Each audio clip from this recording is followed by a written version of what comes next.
With Democratic Congressman Khanna of the House Armed Services Committee. Congressman, thanks so much for joining us. We appreciate it. You know, as Alex was just mentioning a few moments ago, there's word tonight from Congressman Waltz, one of your colleagues there in the House, that Congress was briefed about earlier spy balloon flights near Texas and Florida during the Trump administration. We talked to Congressman Joaquin Castro in the 6 o'clock hour of this program earlier this evening. He had not heard about this. Is this something that you were aware of? Jim, I was not, but I think the important thing here is that President Biden acted decisively and wisely. We shot down the balloon thanks to our great military, but the president made sure that no American would get hurt, no American town would get hurt, and that we'd actually be able to collect the debris when it's over water to make sure we understand what China is doing. And we need to, as a Congress, come together to make sure this doesn't happen again. And our sources are telling us here at CNN over at the Pentagon that, you know, some of these spy balloons, these Chinese spy balloons, did cross into the continental United States during the Trump administration.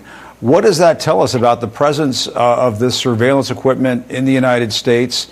It sounds as though much of the public and maybe much of the Congress was just unaware of this. Well, it's deeply concerning, and we need to have a full briefing of the Congress and the relevant committee, certainly the China Committee on which I sit and the Armed Services Committee. We need to understand whether this balloon is giving increased capability than the satellites that China has in space, what those capabilities are, what are they learning about sensitive American technology, did they find out any information in Montana or other places about our ICBMs? And what are we going to do to make sure that it's clear to the Chinese that this is absolutely unacceptable? They can't be invading American sovereignty to spy. And I think that is a conversation that we need to have. But the important thing is here that the president acted decisively and responsibly. And despite what Congressman Michael Waltz is saying, as you know, House Republicans are pushing for a resolution condemning how President Biden has handled this incident. That would come on Tuesday, the same day as the President's State of the Union speech. What's your reaction to that? It's so sad that they're politicizing it. First of all, they're criticizing not the president, but the American military. Let's make that clear, because the president followed the American military's recommendation. The president said, let's shoot it down. The military leader said, no, we can't do that until it's safe, because we don't want to put Americans at risk. We want to do it when we can collect the debris. So what the House Republicans are doing are not criticizing President Biden. They're criticizing our great American military at a time where this country needs to be coming together and focusing on China. It's sad, and I hope they get over that and come together as Americans. And you mentioned just a few moments ago that you're going to be serving on this special committee that's going to be looking at what China is up to. And I know one of the focuses of the committee has to be on the extensive surveillance activity, espionage activity that is going on inside the United States on a regular basis, much more extensively than I think a lot of Americans understand.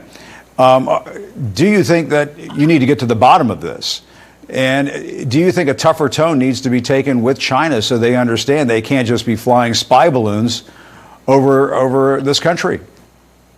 Yeah, absolutely. I mean, we need to make it unambiguously clear that this is unacceptable and it will have consequences. The Chinese can't simply invade American national sovereignty, our airspace, and spy on us.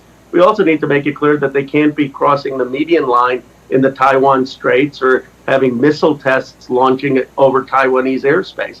So we absolutely need to be unambiguously clear there. At the same time, we need Secretary Blinken and President Biden to continue to engage. They are showing a wisdom, a diplomacy, statesmanship. You can be tough on China while still engaging. That's the best of American foreign policy, and I think the administration is handling it correctly. And let me ask you this, because the Chinese have responded to all of this, and they're accusing the United States of essentially overreacting and unnecessarily taking down this, what they're calling a weather balloon. What's your response to that?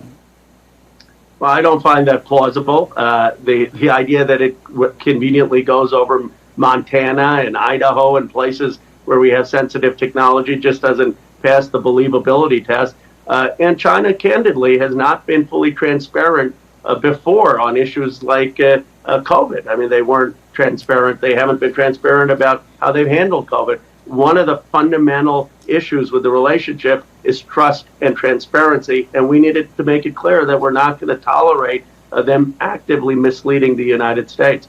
And this is why I think the investigation is so important, why the president's decision to collect the debris is so important, because now we'll have the evidence of what that balloon had in it.